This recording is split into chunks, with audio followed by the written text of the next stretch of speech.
The alien ship shuddered as another blast hit its shields. Admiral Krell gripped the edge of the command console and took a deep breath. His gray skin had lost its usual shine, now looking dull after weeks without proper rest. 3 decades of war had taken everything from him, his home planet, his family, and now it seemed the last of his hope. "Status report," he said, his voice carrying across the silent bridge. "Shields at 17%, replied one of his officers. "The Void Dominion fleet has broken through in Sectors 7 and 9. We've lost contact with the Denarian Defense Group." Krell nodded slowly. He had expected this. The Galactic Coalition, once spanning over 200 star systems, had been pushed back to just 27. Their fleet, once the pride of the galaxy with thousands of warships, now barely numbered 100. "What about the Council's special mission?" Krell asked. "Any word from Ambassador Thune?" Lieutenant Zara, a young officer with bright purple markings on her face, looked up from her station. "No updates, Admiral. The delegation entered the unexplored system 3 days ago. We've received no communication since then." Krell turned to look at the massive display showing the battle around them. Red dots representing Void Dominion ships outnumbered the Blue Coalition vessels by at least 15 to 1. The enemy moved with perfect coordination, like a single organism rather than individual ships. That had always been their advantage, the hive mind tactical network that allowed them to act with one purpose. "It was a fool's errand anyway," muttered Commander Vex, Krell's second in command. What did the Council expect to find in an unexplored system at the edge of the galaxy? Some miracle weapon? Intelligence suggested a developing civilization there had suddenly achieved faster than light travel, Krell replied, though he shared Vex's doubts. The Council thought they might be worth contacting. "Even if they found something, it's too late," Vex said, gesturing at the display. "Our analysts give us 3 days at most before the capital falls." The bridge fell silent again. Everyone knew Vex was right. They had fought bravely for decades, but the Void Dominion's resources seemed endless. They had lost this war long ago. They just hadn't stopped fighting yet. A soft alarm sounded from Lieutenant Zara's station. She frowned, tapping at her console. "Admiral, I'm detecting multiple warp signatures at the edge of the system," she reported. "Configuration is unknown." "Commander," Vex moved quickly to her station.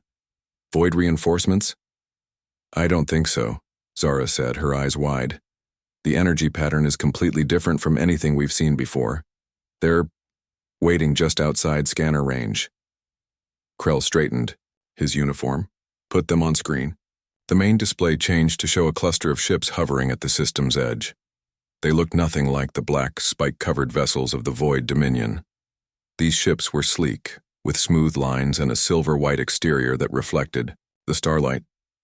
38 vessels, Zara counted. Relatively small compared to our capital ships. "Are they responding to hails?" Krell asked. "They're actually hailing us, sir," Zara said with surprise. "Channel opening now." The display changed again to show a face that made everyone on the bridge stare in shock. The being looked almost like a Promethean, but with less pronounced facial ridges and paler skin.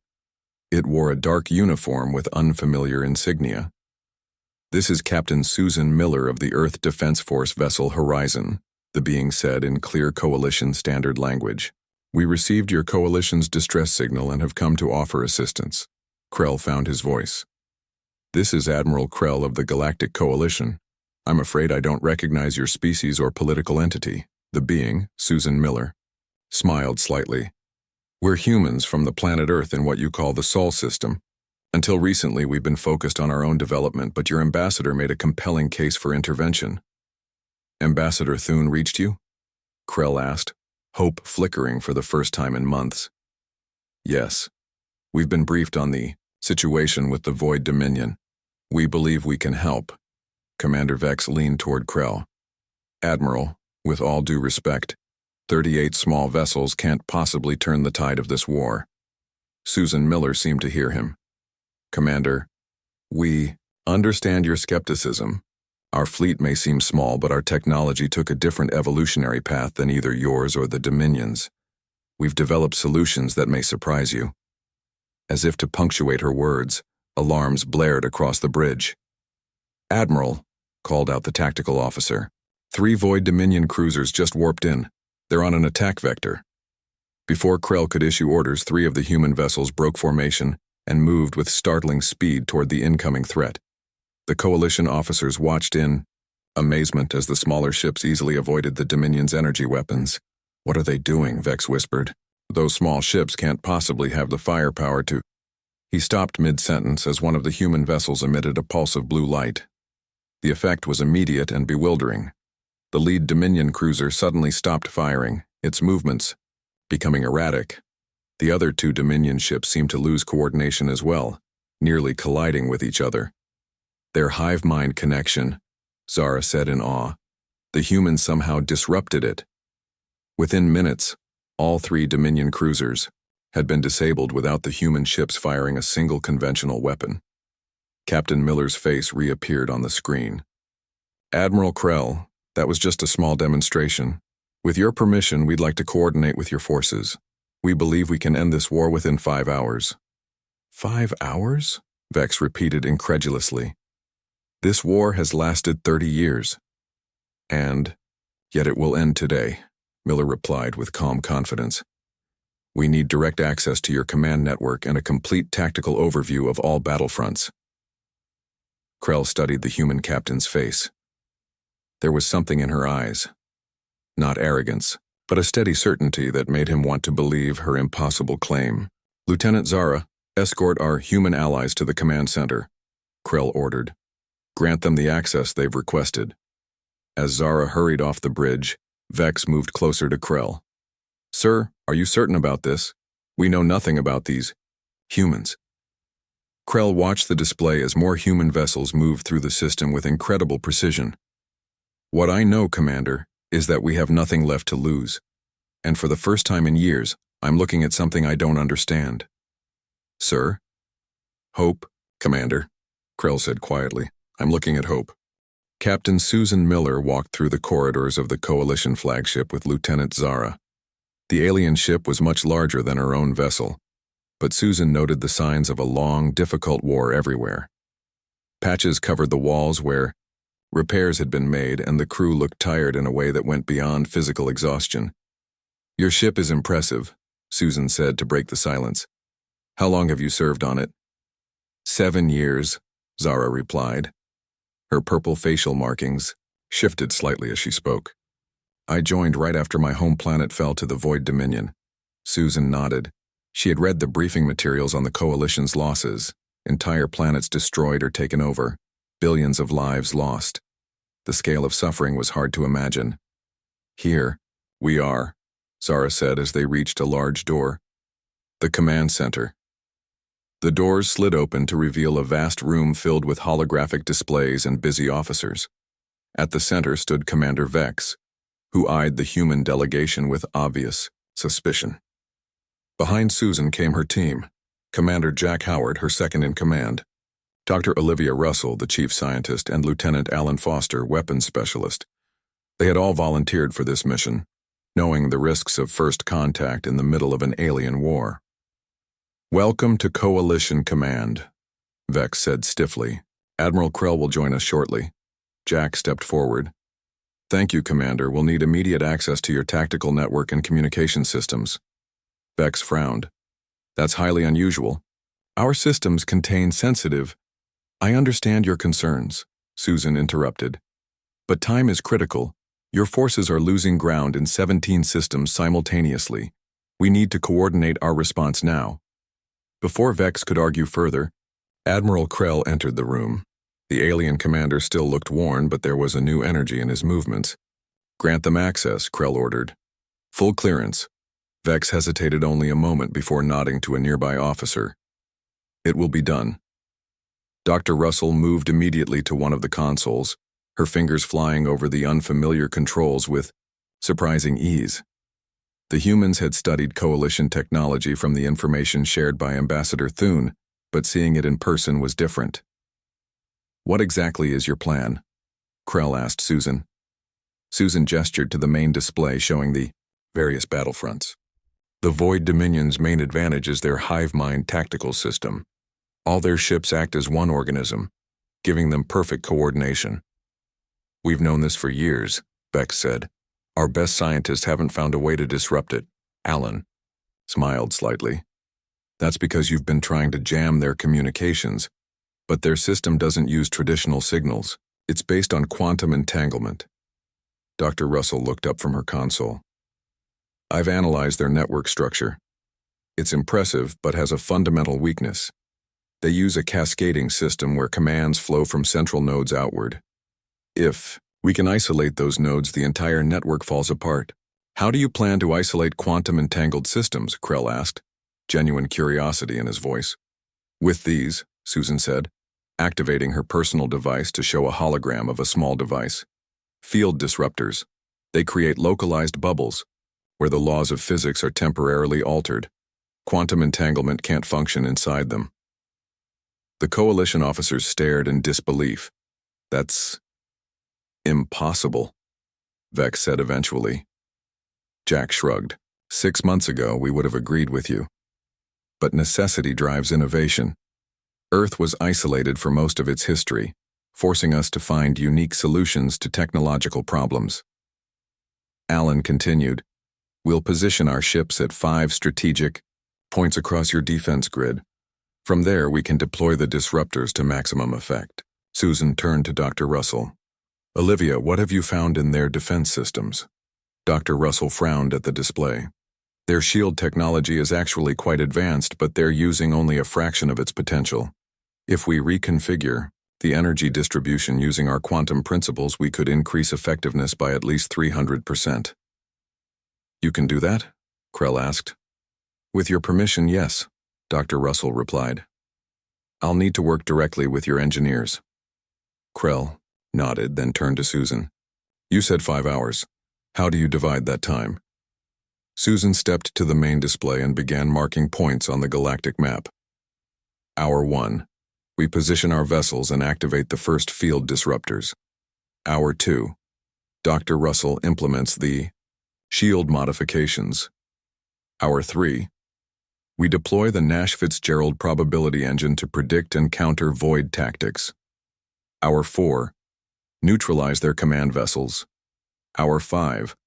Final offensive to force surrender or retreat. The command center had grown quiet as other coalition officers stopped to listen.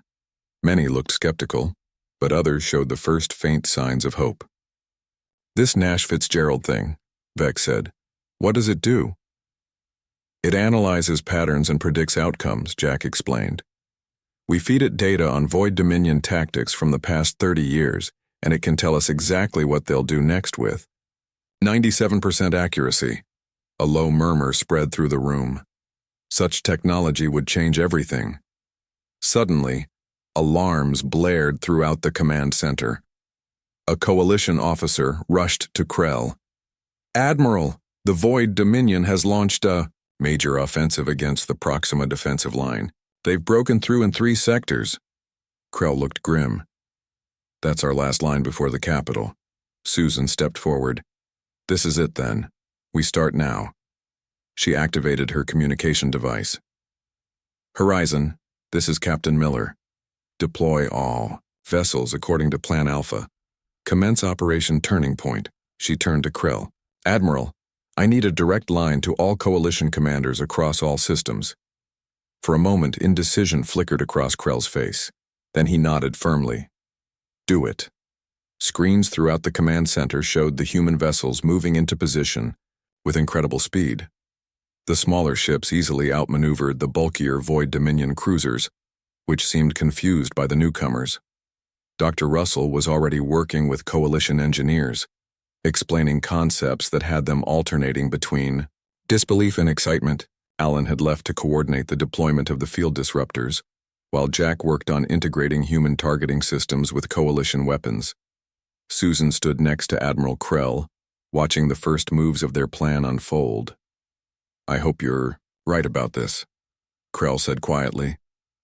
Susan gazed at the display where the first human vessel had reached its position and was powering up its systems. 5 hours, Admiral. The clock starts now." Across the display, the first field disruptor activated. Immediately, A section of Void Dominion ships faltered in their attack, their perfect formation dissolving into chaos. Hour 1 had begun. Hour 2 began with a flurry of activity across the Coalition flagship. Dr. Olivia Russell worked with a team of alien engineers, her hands moving quickly as she explained concepts that seemed to both confuse and excite them. The problem with your shield configuration is that you're trying to block energy, she explained. But energy cannot be destroyed, only redirected. One of the Coalition engineers, a tall being with 6 fingers on each hand, looked skeptical. Our shields have always been designed to block incoming attacks. Yes, and that's why they fail, Dr. Russell replied, pulling up a diagram on the display. Look here. When void weapons hit your shields, all that energy has to go somewhere. It builds up until the shield collapses. She made a quick adjustment to the diagram. Instead, we need to create a recursive loop. The energy from their attacks gets caught in the loop and then redirected back at its source. The engineers stared at the display, slowly nodding as they began to understand. This could work, the 6-fingered engineer admitted. But reconfiguring the entire defense grid would take weeks. Dr. Russell smiled. Not if we use the central node approach. Change the primary command protocols, and the system will update itself. Across the ship, Lieutenant Alan Foster stood in a smaller control room, coordinating the deployment of the field disruptors. On the screens before him, he could see the human vessels taking position around key Void Dominion formations. Stormbreaker, you're approaching optimal range, he said into his communications device. Prepare to activate Disruptor 3. Captain, Kevin Nguyen's voice came back clear. Ready on your mark, Lieutenant. Alan watched the tactical display as the ship called Stormbreaker moved into position. The Void Dominion vessels tried to target it, but the human ship's speed and maneuverability made it nearly impossible to hit. Now, Alan ordered.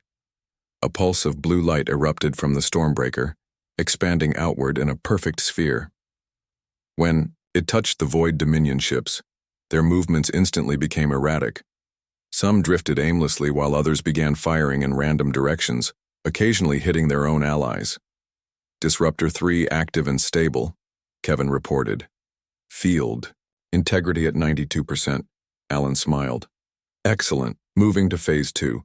In the main command center, Captain Susan Miller and Commander Jack Howard stood with Admiral Krell, watching the battle unfold across multiple systems. Your field disruptors are working, Krell said, a hint of hope in his voice. Their formations are breaking apart. That's just the beginning, Jack replied. He turned to a nearby technician. We need to deploy the Nash Fitzgerald engine now. Are the data feeds connected? The technician nodded. All tactical information from the past 30 years of combat has been loaded, Commander. Jack activated his personal device and initiated a sequence. The engine needs about 15 minutes to analyze the patterns and generate its first predictions. Susan looked at the main display, where Coalition forces were starting to gain ground for the first time in months. We may not have 15 minutes. The Void Supreme Command will realize what we're doing soon. As if her words had summoned it, a new alert sounded across the command center. Multiple signals detected, called out a Coalition officer. Void reinforcements arriving in sectors 2, 5, and 9. Krell's expression darkened. That's their reserve fleet. They're bringing everything they have. Susan turned to Jack. We need the engine now. Can we speed up the process? Jack frowned, then nodded. We can narrow the focus. Instead of analyzing all 30 years of combat data, we'll concentrate on the Void Supreme Command's personal tactical patterns over the last year. He made the adjustments quickly. It will be less comprehensive but should give us enough to work with. On a separate screen, Dr. Russell's modifications to the Coalition defense grid began to take effect. A Void Dominion cruiser fired its main weapon at a Coalition defense station, but instead of the energy being absorbed or deflected, it seemed to spiral around the station's shields before shooting back at the cruiser. The Void vessel's own shields buckled under the returned fire. It worked. Dr. Russell's voice came over the communication system. The recursive loop is stable, implementing across all defensive positions now. Hour 3 arrived with the Nash Fitzgerald engine completing its analysis. Data streamed across the command center's displays, showing the predicted movements of each Void Dominion vessel. "This is impossible," Commander Vex said, staring at the predictions. "How can you know what they'll do before they do it?" "Pattern recognition," Jack explained. "The Void Dominion believes they're unpredictable because they have millions of possible tactical options, but their command structure has preferences, habits, and biases just like any intelligence." Susan pointed to several key points on the display. "These are the vessels we need to target first. According to the engine, they're the command nodes for the entire fleet." Krell immediately began issuing orders to the Coalition fleet. With the field disruptors weakening the Void Dominion's coordination and the Nash Fitzgerald engine predicting their movements, the Coalition ships found themselves with an unprecedented advantage. For the first time in the war, they were always one step ahead. Meanwhile, on the human vessel Defiance, Commander Diana White watched as her sensors detected something alarming. "Captain Miller," she called over the secure channel. "The Void flagship is preparing to launch something big. Energy readings are off the charts." Susan turned to Krell. "Do they have some kind of super weapon?" The color drained from Krell's face. "The reality distortion bomb. We've had intelligence they were developing it, but we didn't think it was operational yet." "What does it do?" Jack asked. "It creates a bubble where the laws of physics are temporarily rewritten," Krell explained. "Anything caught inside is transformed at the atomic level." Susan's eyes widened.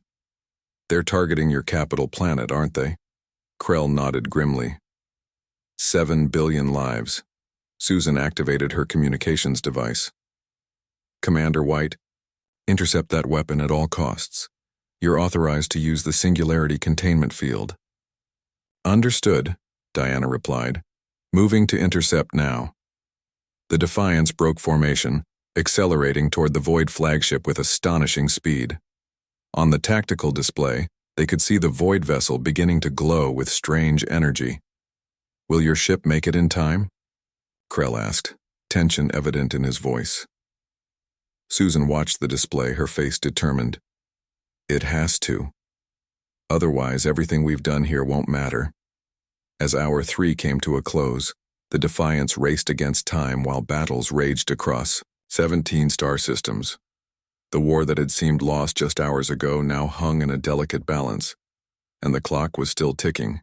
Hour 4 began with all eyes in the Coalition Command Center fixed on a single point in space. The human vessel Defiance raced toward the Void flagship, which now glowed with an eerie purple light. "Reality distortion bomb preparing to launch," reported a Coalition officer. "Estimated time to deployment, 47 seconds. Admiral Krell's hands gripped the edge of the command console. 7 billion lives on the capital planet hung in the balance. "Defiance will reach intercept position in 52 seconds, Commander Jack Howard announced, his voice tight. "It's going to be close."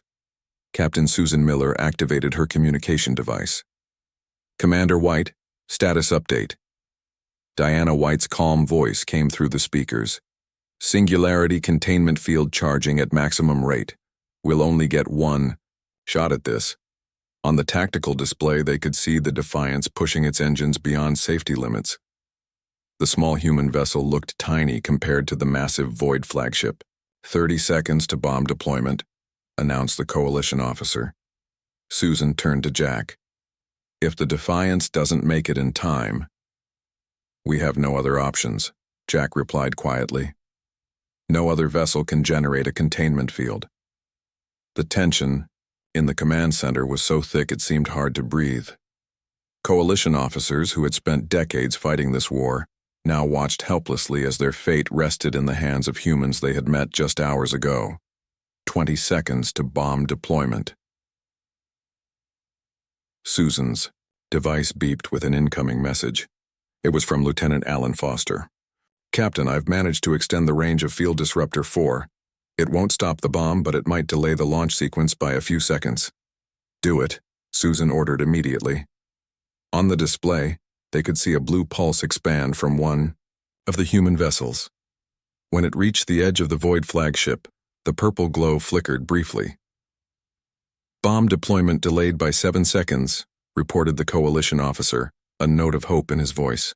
Defiance will reach intercept position in 30 seconds, Jack updated. We might make it. The Void flagship seemed to realize the danger. It turned its main weapons toward the approaching human vessel, firing a barrage of energy beams. The Defiance twisted and turned, avoiding most of the blasts, but one struck its port side. Defiance hit, Jack exclaimed. Shields down to 23%. Diana's voice came through again, now with audible strain.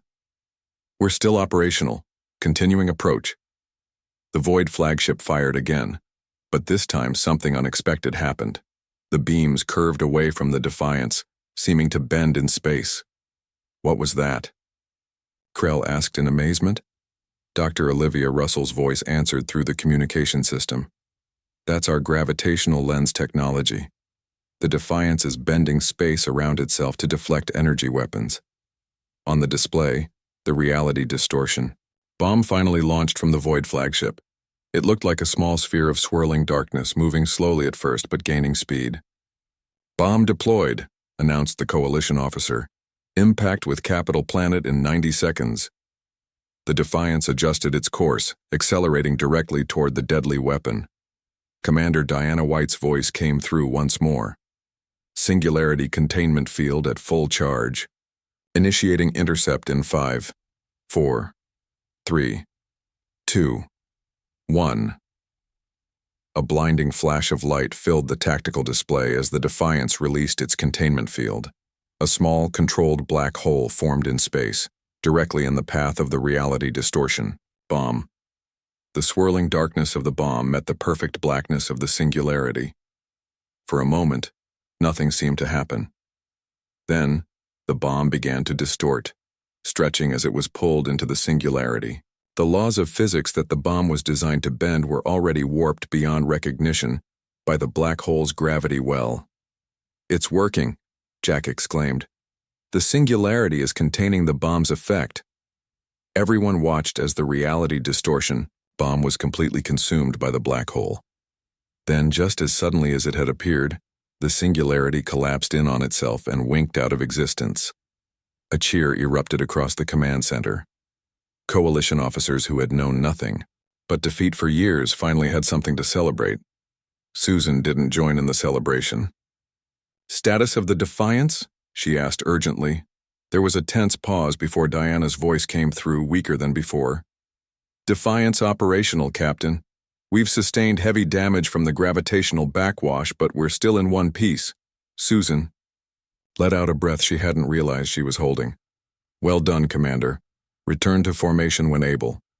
With the immediate threat neutralized, Susan turned back to the larger battle. The Nash Fitzgerald probability engine continued to provide predictions of Void Dominion movements, allowing Coalition forces to stay one step ahead. The field disruptors had fragmented the enemy's hive mind coordination, turning their once perfect formations into disorganized clusters. We're pushing them back in 12 systems now, Krell reported, a hint of disbelief in his voice. I've never seen anything like this. What about the Void Supreme Commander? Susan asked. Has there been any reaction? As if in answer, the tactical display showed a massive energy surge from the center of the Void fleet. A single vessel, larger than all others, was powering up its systems. That's the Supreme Commander's personal vessel, Krell explained. The Heart of Dominion. It's never entered direct combat before. Jack studied the readings. They're centralizing their command structure. With their network disrupted, they're trying to manually coordinate their forces. Susan nodded. Just as the engine predicted, they're playing right into our hands. She turned to address the command center. Prepare for the final phase. All human vessels, move to position for the synchronized pulse. Coalition officers looked confused but quickly relayed the orders. Across the 17 star systems, the human vessels began to move into new formations, surrounding key Void Dominion command ships. What are you planning? Krell asked Susan. The field disruptors weakened their network, Susan explained. Now we're going to sever it completely. As Hour 4 came to an end, the 38 human vessels positioned themselves precisely. Each one began charging a new type of weapon, one that the Coalition had never seen before. All vessels report ready, Captain, Jack announced. Susan looked at the tactical display one last time, confirming that every ship was exactly where it needed to be. She then turned to Admiral Krell. Admiral, in a few minutes, the Void Dominion will lose their ability to coordinate their forces. When that happens, your fleet needs to press the advantage immediately. Offer them surrender terms, but be prepared to eliminate any vessels that continue fighting. Krell nodded, already issuing orders to his commanders. Susan took a deep breath and keyed her communication device. All human vessels, this is Captain Miller. Commence final phase on my mark. 3, 2, 1, mark. Across 17 star systems, 38 pulses of energy fired simultaneously. Hour 5 had begun. 38 pulses of energy raced through space, each targeting a key node in the Void Dominion's command network. When they struck, there was no explosion, no visible damage to the enemy vessels. Instead, something more profound happened. The Heart of Dominion, the massive flagship of the Void Supreme Commander, suddenly went dark for 3 seconds. When its lights returned, its movements became erratic, its weapons firing at random. "What did you do to them?" Admiral Krell asked, watching the display in amazement. "We call it a neural disruptor," Captain Susan Miller explained. "It scrambles their central command protocols. Their ships can still function, but they can no longer communicate or coordinate with each other. Across all 17 battlefronts, the once fearsome Void Dominion fleet fell into chaos. Some vessels continued to fight, but without coordination, they were easy targets for the coalition forces. Others began to retreat, their captains making individual decisions to save their crews. Coalition vessels report Void ships surrendering in sectors 3, 7, and 12, announced a communications officer. They're powering down weapons and shields. Commander Jack Howard monitored the Nash Fitzgerald engine's final predictions. The Supreme Commander will attempt to re-establish control in approximately 2 minutes. We need to move now. Susan nodded and turned to Admiral Krell. Sir, I recommend focusing all available firepower on the Heart of Dominion. Without their Supreme Commander, this war ends today. Krell didn't hesitate. All vessels target the Heart of Dominion. Authorization, Krell Final Omega. The Coalition fleet responded immediately, converging on the Void flagship from multiple directions. With its coordination systems disrupted and its defenses weakened, the massive vessel could no longer effectively protect itself. In the command center, Lieutenant Zara approached Captain Miller with a message. Captain, we're receiving a transmission from the Heart of Dominion. They're requesting communication. Susan exchanged glances with Admiral Krell, who looked as surprised as she felt. In 30 years of war, the Void Dominion had never once attempted to communicate with the Coalition. Put it through, Krell ordered after a moment's consideration. The main display changed to show a figure that made several Coalition officers step back in fear. The Void Supreme Commander was tall and thin, with gray skin stretched tight over an elongated skull. 6 black eyes arranged in a circle dominated its face, and when it spoke, its voice seemed to come from everywhere at once. Coalition forces, human interlopers. You have surprised us. The Supreme Commander's voice was oddly flat, as though the concept of emotion was foreign to it. This is Admiral Krell of the Galactic Coalition. Do you wish to surrender? The 6 black eyes blinked in sequence. Surrender is not a concept we recognize, but continuation of conflict appears suboptimal given current conditions. Susan stepped forward. Then you'll agree to a cessation of hostilities and withdrawal from Coalition space? The Supreme Commander studied her for a long moment. You are human. Your species was unknown to us until today. How did you develop technology that could counter our methods? We took a different path, Susan replied simply. Evolution and necessity drove us to explore possibilities your civilization overlooked. The Supreme Commander was silent for several seconds, its eyes blinking in that strange sequential pattern again. Finally it spoke. We will withdraw our forces from all contested systems. A buffer zone will be established between Dominion and Coalition space. No further hostile actions will be taken. A wave of disbelief swept through the command center.